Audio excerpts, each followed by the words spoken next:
ಅದೆಲ್ಲ ಕೇಳ್ಬಿಟ್ರಿ. ನೋಡಿ ಯಾವುದೇ ಕ್ರಾಂತಿ ಇಲ್ಲ. ಕ್ರಾಂತಿ ಇದೆ. ಈ ರಾಜ್ಯದ ಒಂದು ಡೆವಲಪ್ಮೆಂಟ್ಗೋಸ್ಕರವಾಗಿ ಕ್ರಾಂತಿಗಳು ನಡೀತಾ ಇದೆ. ಈಗ ನಿಮಗೆ ಗ್ಯಾರಂಟಿ ಪ್ರೋಗ್ರಾಮ್ ಅದು ಕ್ರಾಂತಿ ಅಲ್ವಾ? ಅದು ಜನರಿಗೆ ಅನುಕೂಲವಾಗಿ. ನೋಡಿ, ಇವತ್ತು ಇಡೀ ದೇಶದಲ್ಲಿ per capital income you are number 1. ಇಡೀ ರಾಷ್ಟ್ರಕ್ಕೆ ನಾವು ಕಾಂಟ್ರಿಬ್ಯೂಷನ್ ಮಾಡೋದ್ರಲ್ಲಿ ನಂಬರ್ 3 ಇದ್ದೀವಿ ಕರ್ನಾಟಕ. ಅದೊಂದು ಹೆಮ್ಮೆ ಅಲ್ವಾ? ಅದೊಂದು ಕ್ರಾಂತಿ ಅಲ್ವಾ? ಆ ಕ್ರಾಂತಿ ವಿಚಾರ ಮಾತಾಡಿ ಈಗ ನಮಗೆ ಸ್ವಾತಂತ್ರ್ಯ ಸಿಕ್ಕಿದ ಮೇಲೆ ಇದಾಗಿದೆ. ಯಾವುದು ಪ್ರಜಾಪ್ರಭುತ್ವ ಬಂದಿದ್ದು. ಪ್ರಜಾಪ್ರಭುತ್ವ ಬಂದ ಮೇಲೆ ನಮಗೆ ನೆಹರು ಅವರು ಪ್ರಧಾನಿಯಾಗಿದ್ದರು, ಅಂಬೇಡ್ಕರ್ ಅವರು ಲಾ ಮಿನಿಸ್ಟರ್ ಆಗ್ಬಿಟ್ಟು ನಮಗೆ ಒಳ್ಳೆ ಸಂವಿಧಾನ ಕೊಟ್ಟಿದ್ದಾರೆ. ಬೇರೆ ರಾಷ್ಟ್ರಗಳಲ್ಲಿ ಅವರ ಅಧಿಕಾರ ಪ್ರಜಾಪ್ರಭುತ್ವ ಅದು ಹೋಗ್ತದೆ. ನಮ್ಮ ರಾಷ್ಟ್ರದ ಜನ ಮಾರಿ ಬುದ್ಧಿವಂತರಿದ್ದಾರೆ.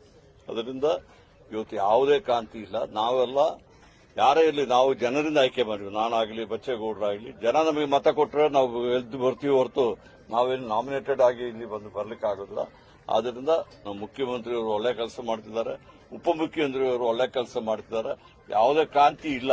ಯಾರಿಗೋ ಒಂದು ಉದ್ಯೋಗ ಕೊಡ್ಲಿಕ್ಕೋಸ್ಕರವಾಗಿ ಇವತ್ತು ಪ್ರಜಾಪ್ರಭುತ್ವ ಬರಲಿಲ್ಲ.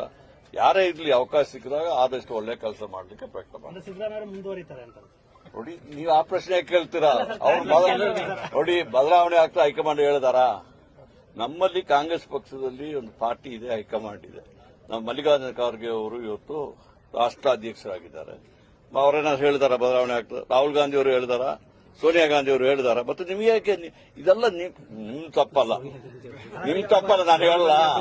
ಎಲ್ಲ ನಿಮ್ಮ ತಪ್ಪಲ್ಲ. ಅದು ಹೇಗೆ ಗೊತ್ತಾ? ನಿಮಗೆ ಮೊದಲು ನಾನು ಇದ್ದಾಗ ಬೆಳಗ್ಗೆ ಒಂದು ನ್ಯೂಸು, ಮಧ್ಯಾಹ್ನ ಒಂದು ನ್ಯೂಸು, ಸಾಯಂಕಾಲ ಒಂದು ನ್ಯೂಸು, ಅಷ್ಟು ನೀವು ಮಾಡಿದ್ರೆ ಸಾಕಾಗಿತ್ತು. ಈಗ ಒಂದೊಂದು ಅವರಲ್ಲಿ ಬ್ರೇಕಿಂಗ್ ನ್ಯೂಸ್ ಬೇಕಲ್ಲ, ನೀವು ಅದನ್ನ ಹುಡ್ಕೊಂಡು ಮಾಡ್ತಾ ಇದ್ದಾರೆ ಅಷ್ಟೇ. ಈಗಲೂ ನನ್ಗೆ ಗೊತ್ತಿದೆ, ನಾನು ಏನು ಒಳ್ಳೆ ಕೆಲಸ ಹೇಳಿದೀನಿ ಅದು ನ್ಯೂಸ್ ಅಲ್ಲ. ನಿಮಗೆ ಆಯ್ತಾ? ಅದಕ್ಕೋಸ್ಕರವಾಗಿ ಇನ್ನು ನಾನು ಕಾಂಟ್ರವರ್ಸಿ ಮಾಡುವ ತನಕ ನೀವು ಪ್ರಶ್ನೆಗಳು ಕೇಳ್ತಾ ಇರ್ತೀರಾ. ನನ್ನಿಂದ ಡೋಂಟ್ ಎಕ್ಸ್ಪೆಕ್ಟ್ ಎನಿ ಕಾಂಟ್ರವರ್ಸಿ. ಸಚಿವ ಸಂಪುಟ ಬದಲಾವಣೆ ಆಗುತ್ತೆ ನೋಡಿ, ಅದು ಯಾರಿಗೆ? ನಮ್ಮ ಚೀಫ್ ಮಿನಿಸ್ಟರ್ ಇದ್ದಾರೆ, ಕೆಪಿಸಿಸಿ ಅಧ್ಯಕ್ಷರ, ಹೈಕಮಾಂಡ್ ಇದ್ದಾರೆ. ಅವರು ತೀರ್ಮಾನ ಮಾಡಿದ್ರೆ ಅದನ್ನ ಮಾಡ್ತಾರೆ ಹೊರತು ನಾನು ಮಂತ್ರಿಯಾಗಿ ಅದನ್ನ ಹೇಳಲಿಕ್ಕೆ ಆಗೋದು. ಶರತ್ ಬಚ್ಚೇಗೌಡ ಅವರಿಗೆ ಸಚಿವ ಸ್ಥಾನ ಸಿಗಬಹುದು. ಅವರು, ನಾನು ಈಗಾಗಲೇ ಹೇಳಿದ್ದೀನಿ, is one of the best legislature C. Educated ಮತ್ತೆ ಪ್ರಾಕ್ಟಿಕಲ್ ಆಗಿದ್ದಾರೆ.